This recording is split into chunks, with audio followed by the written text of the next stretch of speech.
So we'll move on to the third question tonight. It comes from John Watson, who's a civil servant from Moira. John. Should there be an upper age limit for members of Parliament? Right. Ian, I have to go to you on this first of all, because your father is the father of the House. He is the oldest sitting MP at, I think, 83 at the moment, and he told us this week, that he's thinking of standing again, which might have been a shock to you, because we all thought he's playing with my head. Thought that you were going to be standing next time. But should there be an upper age limit? Is he too old? Can I say this, that, you know, I think the more you respect people for what they can bring of their experience and of their life, then the more you actually will get out of life. And to just discriminate against someone because they're in their 70s, 80s or 90s, it's just crazy. I know an incredible lady in North Antrim, 93. She drives her own car. She's incredibly active. She's incredibly informative on what life experience and what enthusiasm and what encouragement she gives to people of all generations. And to lose that, to lose a part of our ageing society, and this society is ageing and ageing dramatically, people are living a lot longer, to say that grey power is not acceptable, you can't have it, would just be wrong.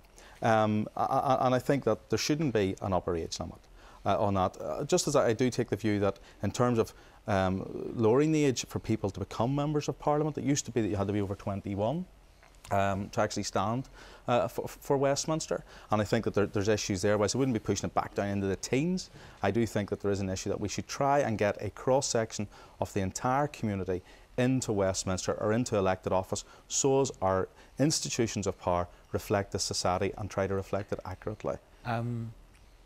In the meantime, yes, on a personal level, we can't let you go without your thoughts on what your father said this week. While it's perfectly reasonable for him to stand again, you'd prefer him not to. He said what he might do, yeah. But you know, he's a coy fella, you know, and he can play his cards close to his chest, you know. And he's a wee bit experienced in doing this. And at the end of the day, you know, this Parliament probably has the guts of a year to run. Yeah. Why should he reveal whatever his hand is going to be? It's just some people think that maybe Jim Allister has wrong-footed him slightly. He's looking over his shoulder. I don't see my dad limping or hopping.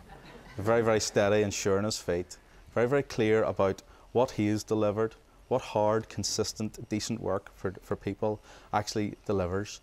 And indeed, more importantly, a record and a foundation that any candidate coming into the North Antrim constituency, no matter how big their ego is, will find pretty hard to beat, because the record of serving all of the people and delivering for all the people is a hard record to beat.